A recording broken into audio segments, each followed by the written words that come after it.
On the podcast, the true state of the country's health system is laid bare. We join the health hikoi as our hospitals head for the emergency ward. Malcolm Mulholland will join us from the front line, and boy, some of these stories are horrific. And massive pay hikes for those the government appoints to public sector boards. So why do they keep it quiet? Be upfront, defend the pay rise. It's easy to justify. This makes you look shifty. So let's go. Are we paying these people to front up, or are we paying them to fly to Wellington to eat their lunch? Should you really lose your career for refusing to take part in a 90-minute lesson about Māori culture? This government doesn't actually have any idea how to get economic growth. Show us what you made of, Prime Minister. Editor-in-Chief with Duncan Garner. Duncan Garner, Editor-in-Chief, proudly sponsored by the Brothers Green. Unlock the innate power of New Zealand botanicals to support your mobility. Try the Brothers Green New Zealand Move Joint Support Tonic and join over 20,000 other Kiwis experiencing easier movement. For as little as $1 a day, you too can experience the power of New Zealand hemp seed oil for your joint health. Head to brothersgreen.co and use code DG20 at the checkout for 20% off your first order. It's a good one. Always read the label. Take as directed. Supplementary, of course, to a balanced diet. The Brothers Green, Christchurch. Okay, g'day. Welcome to the podcast. I'm Duncan Garner. Nice to have you along. You're with the Editor-in-Chief. And please subscribe. We always ask you this, of course. $7.99 a month. You can subscribe. And if you text the word or my name, Duncan, to 3598, and we'll send you the link. And you can join up. Join Team Duncan. Join the movement for independent media. You know, we'll tell the truth if the others won't. So for $7.99 a month, you can be a paid subscriber. We do thank you if you consider that. Thank you so much. Right. Shortly, the true state of our health system from every corner of New Zealand. We really have run the system into the ground, haven't we? Desperately short of qualified staff right across the country. The story's the same everywhere. In some places, it's a lot worse than others, of course. And in some places, some services simply no longer exist. But there's always money for those the government want to pay. You see, like board members, they get a big pay hike. Sadly, the government never spoke publicly about their decision until they were pushed. No release, no public announcement. Just a quiet little online update late last Friday. They need not be embarrassed. The pay rise is justified, as well overdue. If you want good people on boards to administer and oversee, billions of dollars worth of assets, you need good people. But this default setting of being less than upfront, it reinforces your view that these guys in office, no matter who they are, can never be trusted. Don't burn your political capital when you don't need to. I'll have more to say on this. Let's go. It's the slam dunk. Okay, so the government's gone and done it. Quietly hiked the fees for people sitting on public boards. You know, those cushy gigs that already pay pretty well, often for just a handful of meetings a year. Right? It's cool being on a board. Now, on its own, that's not the end of the world. I actually get this. If you want competent, experienced people on these boards, people can make serious decisions about big budgets and national assets and infrastructure and things, then you need to pay them properly. Fair enough, I understand that. But here's the thing that really gets under my skin. They didn't tell anyone. No announcement, no press release, no front foot explanation. It just slipped through under the radar like a late night email that no one was meant to read. And that right there is the problem, because when you start doing things in the shadows, when you make decisions that affect public money, this will only have an impact of about $11 million. It's nothing. But when you make decisions that affect public money without fronting up about it, and people start to wonder, what else are you hiding? It's not the money that smells, it's the secrecy. It's the process that you're following. The money's neither here nor there. The government loves to talk about transparency and fiscal responsibility. They bang on about every dollar counts and doing more with less. But then they go and quietly fatten up the pay packets of their mates on government boards without the public getting so much as a courtesy heads up that, hey, by the way, we're using your money to do this. This is taxpayers' dollars. And it's accountable and should be transparent for everything it does. And so we need to know. It's the oldest political trick in the book, isn't it? Say one thing and do another. God, we know that. Tell voters the cupboards are bare, but somehow there's always cash for the insiders. And honestly, it's not even that big a deal. If they'd just been straight up about it, it may well not have got any press at all. But now we're all going, hang on a second. What else are you up to? If they'd come out and said, look, these board fees haven't kept up with inflation in years, that's true. We're losing really good people to the private sector, and we need to make these roles attractive again. So we're going to have to tip a bit more money into it. It's about keeping up with inflation as much as anything, but it's also about attracting the right people here. And so it's going to cost us $11 million out of a whole big pool of money that's just nothing. People would probably nod and move on. They may even agree. But by keeping it quiet, by letting it sort of sneak out in some obscure set of documents, and by putting it online but not telling anyone, they've made it look like a bit shady, like they've got something to hide. But they haven't. This is the thing. This is how you lose trust. This is silly politics. You don't need to burn capital like this. It's not about the dollars. It's about your honesty. It's about whether you treat the public like adults who can handle the truth or like a bunch of mugs who won't notice. Every time politicians do this, every time they even try to slip something through without fronting up, they erode that very thin layer of faith that some people still have in governments, if they do. But once that's gone, good luck getting it back. People feel burnt, they feel really pissed off. So yeah, pay your board members properly. There's no issue there. I have no issue with this. If they should have just been up front, put out a press release on a Thursday morning that says we're putting it up by this much percent. This is why. Here's the international comparisons. We're so far behind. We're not getting good people. We need to. These are professionals with huge skills. We need to buy their time properly. But don't do it in the dark. Don't insult the public's intelligence, because when you act like you've got something to hide, people assume you do have something to hide, and much more. That's not good governance. That's a cover-up in slow motion, in my view. Editor-in-Chief with Duncan Garner.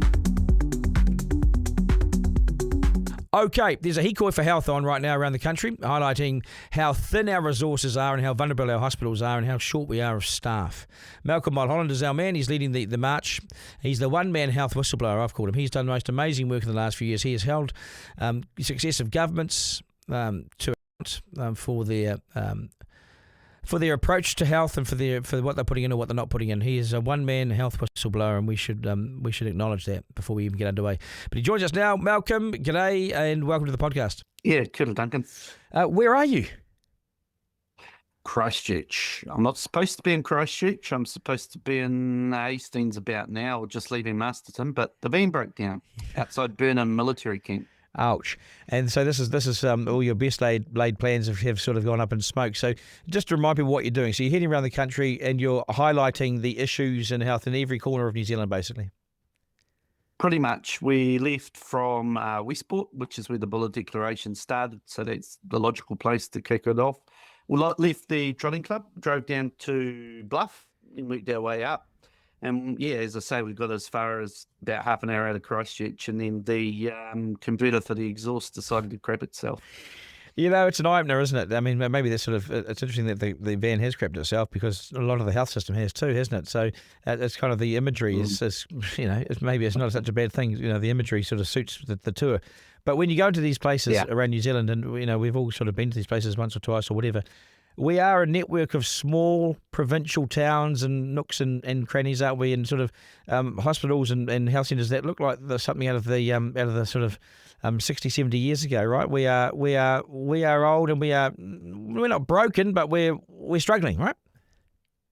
Oh, absolutely. Absolutely. It's kind of interesting, you're talking about it being 50, 70 years old, and some of the places you go to, you think, I'm sure I was here as a kid. And, we're 50 plus, Duncan. Yes, we are. Yeah, yes. Yeah. And so, and what are you finding? Are the issues the same in every small town and all these different health centres and the hospitals, or is it unique to these areas? It's understaffing, regardless of where you go in our hospitals, and massive understaffing. So we went down to Southland. Mental health is under severe strain down there. They haven't got enough resident medical officers.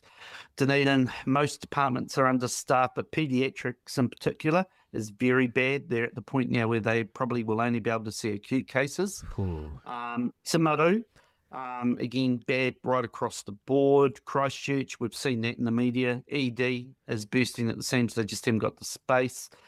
Nelson, again, something else we've seen in the media. They guesstimate, the unions, that there's some 50 doctors short, senior medical officers short, 50.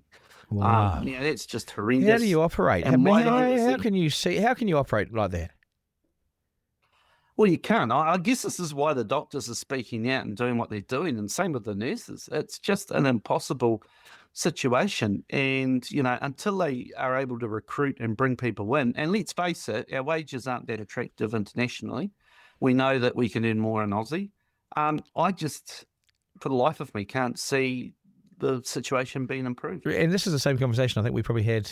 I think we had something similar a year ago, or maybe a bit shorter time frame than that. But this is a constant, and it's not getting better. So we grow the country with a population, even despite losing a lot of people. We're actually still growing it because more people come, and so so we can't find people that want to work in New Zealand anymore. It used to be this was an attractive place to come. Now we can't get these people. Yeah, well, as the joke goes, it's this is the training ground for Aussie. Yeah. And what really saddens me, I've come across a number of families, in particular connected to the nurses, where they said that they are short over in places like Queensland and Northern Territory and the like, but they're so desperate to get that staff, they'll just offer whatever wage it takes to get them. And I think we have to have a similar mindset. It's almost to the point where health's not negotiable. So there are plenty of nice to haves in the public service and in the government and public operation, right? So and that's fine. Health isn't a nice to have. It's kind of necessary. It is. I mean, if we want a productive economy, if we want to be, fully functioning, you have to have a healthy population. It goes hand in hand. Yeah. And it should be the priority above all else. All other things that the government does, health should be the number one priority. Yeah. And I just don't think that it is. Well, why is it then? Why are we struggling to find these people and to employ these people? Are we not training them ourselves? Have we got skill shortage gaps in our own training grounds? And why can't we get people from overseas? Is it our dollars we're not offering enough? And if we're not, and we know we're not, so why don't we? How do we change things? So the health budget goes up every year. Each government gives more and more. Like no one's going backwards. Yeah, look, I think one of the keys is around bonding, is that we get, our graduates who come out, we look at hard stuff areas and we say, okay, you're going to set up shop here for 3 to 5 years, whatever the case may be, Yeah. and we'll take care of your student loan and we'll pay you a good wage while you're there. I think that is the only solution moving forward. There are a number of reasons behind why people aren't staying. Wages is definitely one, but we do actually have a number of people coming out of the colleges, etc., who are, well-trained nurses, Yes. etc. But there's a hiring freeze as well. That's the other thing I've been hearing. This hiring freeze still exists. And now I got in trouble for this 6 to 9 months ago. I said the same thing. I was in receipt of some information from the nurses who had leaked me some memos. And so I went public with this, and I got huge pushback. The government said, there's no hiring freeze. There is, because there are trained nurses that we train in this country that can't get jobs in short-staffed hospitals. 1 and 1 adds 3 here because it doesn't make sense. Yeah, absolutely. It's all to do with budget. It is all to do about meeting that bottom line. Budgets are important, don't get me wrong, but it shouldn't come at the expense of the health of our people. And I think we need to have a serious conversation about what does good look like in a public health system and how is it that we're going to get there. We're not having that discussion right now. I've been in hospital a couple of times in the last year, one to visit my son's friend who was in hospital in the Starship, and then one myself. I was a bit crook this year. And on both instances, I noticed a depowering of the hospital. Even though I was crook, I still managed to keep an eye on things. And I didn't see any shortage of doctors, but I did see beds empty. And a lack of nurses and other senior staff and other staff in the area, because it's almost like they've depowered the hospital by 20 or 30% capacity to cope. And so that's like taking cost out of the system. And that's now, I don't know whether this is true or not, Malcolm, but that's what I saw on more than one occasion. It started to ring true to me because it started to be a consistent theme I saw. And meantime, where does that 20 to 30% go, right? They don't come to hospital. Well, maybe they're trying to get through the door, but if they're not being seen there, the system somehow has to pick them up somewhere. Yeah, and where does it? Because I noticed in the triage in these hospitals, so they're at the front door, right? Because they don't want to go to the GP, so they're at the front door. And that's packed down there. And this is where the sorting goes on. This is where people are pushed back and pushed away, and they're made to wait 12 hours. They're made to wait so long that it becomes unattractive, they leave. That's the process. And up in triage, where I was, there's 6 of us in a room, 6 beds in one room, we're all full. The country is not staffed for those people. It's horrific. Not at all. It is. And I mean, anybody can turn up. I mean, I wouldn't recommend it, but if you're really curious to know, turn up to your local ED on a Friday or Saturday night. That is where you will see scenes similar to that of a war zone. Yeah, and so that's what I saw. I was lucky and unlucky, but I arrived by ambulance when I was going there. And so they rang ahead and said, we're bringing him in. He's got to be seen. So I was lucky. I got seen. But I still waited 6 hours in a triage area, and I could see the pressure going on. And so, but I think this is deliberate, Malcolm. This is the most important thing. And I could be wrong, and like you, I'm often wrong. So I saw this as a deliberate act because they're just not putting the money in to solve that issue. Yeah, and then you've got to wonder if that is a deliberate act, what is the outcome that they're seeking? And we are seeing longer and longer contracts being given to private providers, like the 10-year deal that they're doing with elective surgery at the moment. And I can't for the life of me figure out why you would offer a contract for that period of time. I get it in terms of the short term, relieving pressure on the system, outsourcing to private, maybe over a 3-year period, but 10 years?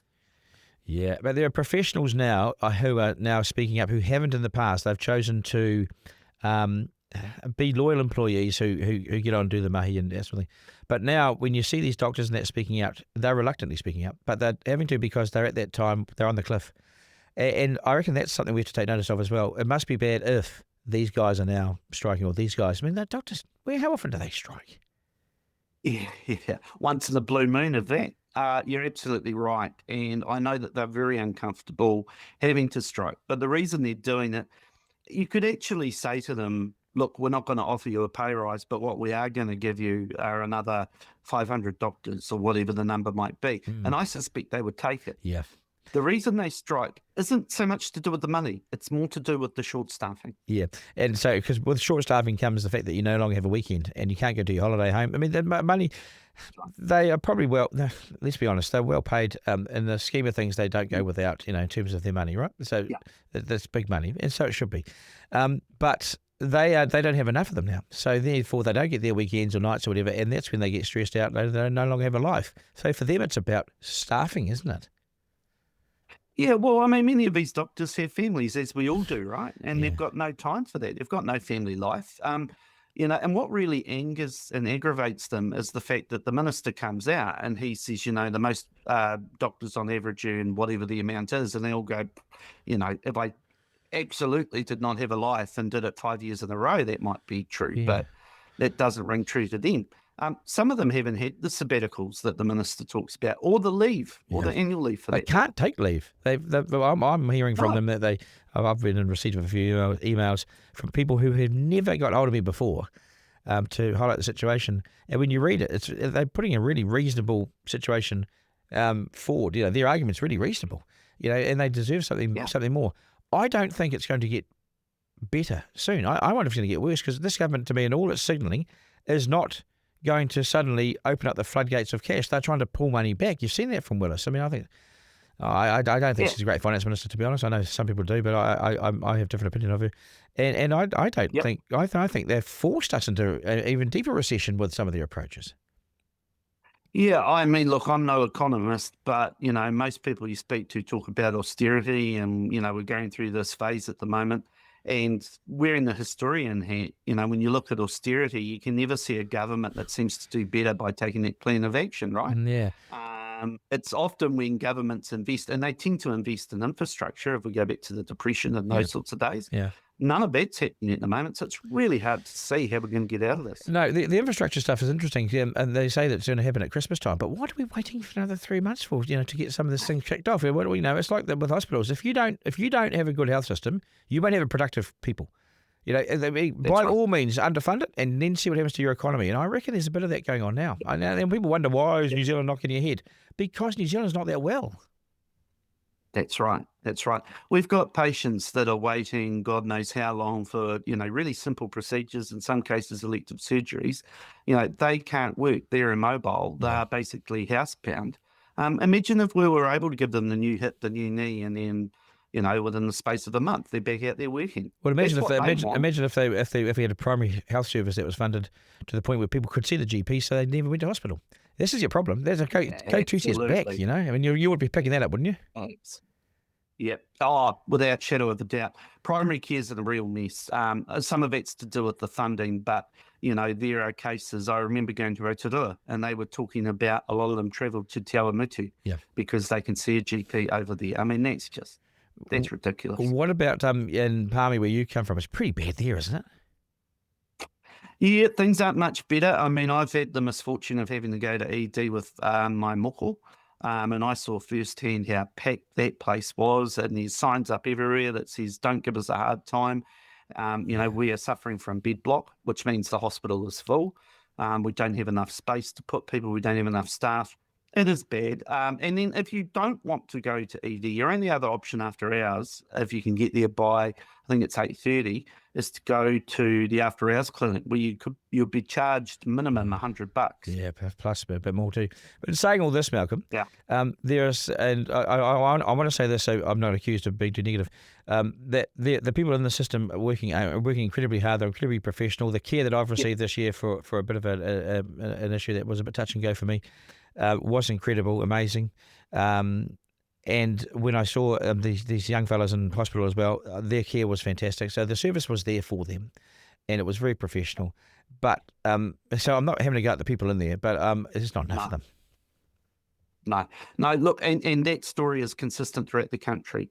Everybody is singing the praises of the nurses and doctors when they can be seen, but that's the trick, when they can be seen. Yeah. And people recognise that. What's really fascinated me though, Duncan, is that they don't point the finger towards nurses and doctors. They all see it as a system failure, as a system issue. And I think that's really telling you something, because most people, well, not most, but a lot of people wouldn't be able to articulate that. Now they are. How do you pay people properly when you have the gaps widened further and further with Australia? There's no doubt about that. It's massive now. And so I've interviewed teachers over in Australia, New Zealand teachers who have gone there. They're on $160,000 as a music teacher in Brisbane, early childhood teachers on $130,000 in Victoria, Melbourne. And so, we're nowhere near competing with this, not even half in some of the instances. How do we pay when you have big awards, so they're worth billions of dollars, some of these settlements? How do we put the pay up when the country's got no money? I don't think we look to match Australia, certainly not until the economy turns around, but I think we need to go some way.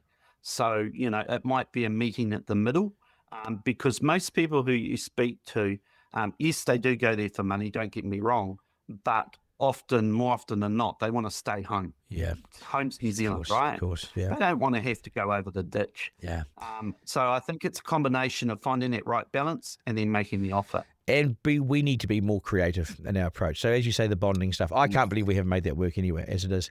I can't believe that we forced nurses into huge debt, to become a nurse when it is for the public good largely, education's become a commodity. I get all that, but some of these jobs are public facing and so crucial that can we not give them discounted fees, or can we not write the fees off? The last Labor government wrote off interest to student loans and stuff. You can do this, Malcolm, if you think about it more critically. Of course you can. And to me, it would be an extremely wise investment. Nobody in public would bet an eyelid. The government turned around and said, right, as of today, we're going to bond people to the West Coast. We're going to take them up to the far north. We're going to look after their student loan. Everybody would just sit back and applaud. I agree with you entirely. It would be like putting a cap on local body rates. People would say, "Well done, Mr. Luxon, you're doing something for us finally." And if you bond people to the Hokianga for 2 years, hey, go and meet fellow New Zealanders. You might understand and learn something about tikanga Māori or whatever you might learn up there, and you'll make friends for life. And you'll learn before you head off to London or wherever. You've learned something about your country. And I reckon it's almost like. How, I don't know, this is a bad example, but how the Israelis, everyone's forced to join the army at 18 or whatever. Do something for your country. We'll write off your student loan. How's that? It's not a bad deal. And you could call it the Kiwi way or something, and you could announce it. Luxon could go up in the polls on this big time. There's so much opportunity to be creative, and I don't think anyone's thinking like this. No, and that's the thing I don't get. Like if you're just dare I say it, a vain politician who's all they're interested in is getting a boost in the polls. This is a winner. Yeah. Do it.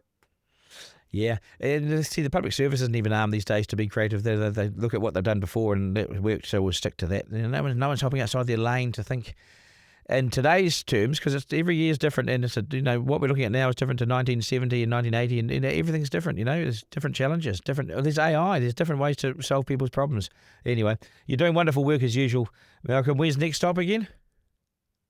So all going well, Duncan. This van will be fixed, and I'll be winging my way up to Kaitaia. I'm ready to go Monday. So Kaitaia is when we start to go down the island, obviously. Yeah. We end up in Parliament November 18. Everyone's welcome. Yeah, good man. If you're concerned about the health system, turn up. Are you going through the Hokianga?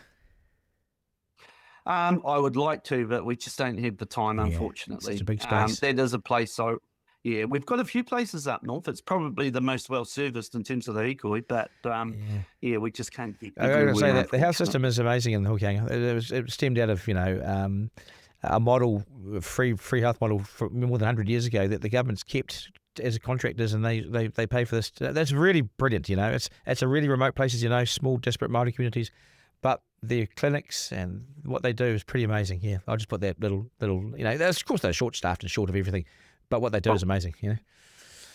All right, Malcolm, kia ora, mate. Nice to see you. Okay, folks. Right, feedback. Lead us to the editor. Here's some feedback, and we got this out of the stuff we did last night on John Tamahiti and the rort going on at the Waipeta Trust. How they pay their executives, 500,000 plus, more than the Prime Minister. 7 executives. Each on more than the Prime Minister. Paula says to us, Duncan, what an absolute rort. Why is Māori not funding this? They have significant funding available. We keep on hearing about the Māori economy. It's a disgrace. Well said, Duncan. Thank you for that. Paul says to me, Duncan, this is what Māori leaders do with money. They keep it to themselves, do not share it amongst the tribe. They're communists. Okay. Chris has said to me, is anyone really surprised here? And Amin has said, quick to have a go at our government, but quiet when it's corruption from their own. Where's the uproar and the protest against these corrupt people in iwi? Yeah, so that's the sort of feedback we got on that. Huge reaction out of that one as well. But how can you justify that, though? How can you justify spending taxpayers' money to the tune of $7 million they get funded for? $7 million that they're spent on 7 executives. Honestly, I think it's vomit material. New Zealanders who are struggling, and a lot of people look at that and think you are just out of step, out of touch. That's us, folks. Thanks again for your company. You can get hold of me, of course, Duncan at rover.nz. Also, if you'd like to subscribe for $7.99 a month, so that's all it is, $7.99 a month.